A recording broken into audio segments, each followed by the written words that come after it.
And so she tells us that clearly Enlightenment thinkers, like these folks that we've been talking about, were seeking a God substitute.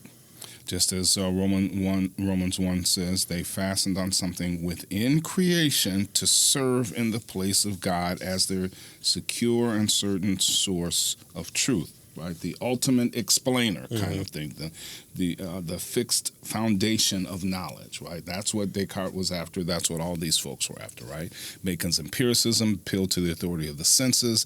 Descartes' rationalism appealed to the authority of the intellect. Right, so you get down to this thing. So in the end, she says, ironically, the search for godlike knowledge was restricted to the tiny universe of the self, because they all end, at least these two, in trapping us in our minds, right? Most philosophers, she says, and most philosophies are born with when someone stumbles on one of the undeniable facts of human experience and then claims to have discovered the ultimate, right? This is the ultimate and infallible foundation of all knowledge. And so Bacon recognized that in practice, no one can deny the testimony of the senses. We cannot function in the world unless we trust the basic reality of the senses. And so that must be the deal, right? For Bacon, that was the deal. For Descartes, he stumbled upon another undeniable experience, our sense of self or personal existence.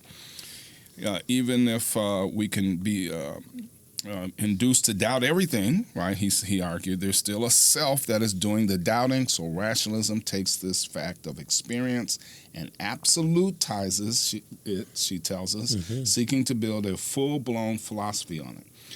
But if you begin with ideas in the mind, right, that is where you will end.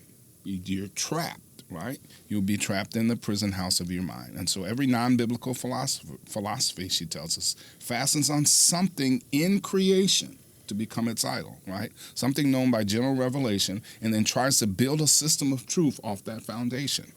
So our experience of the created world are merely, though, data that need to be explained. They are signposts of God, of a transcendent creator, not the deal in itself, the ultimate, reality. And so that's where these folks missed it.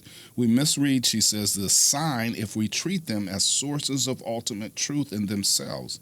Invariably, they turn into dead ends when we try to do that with them, right? Yeah.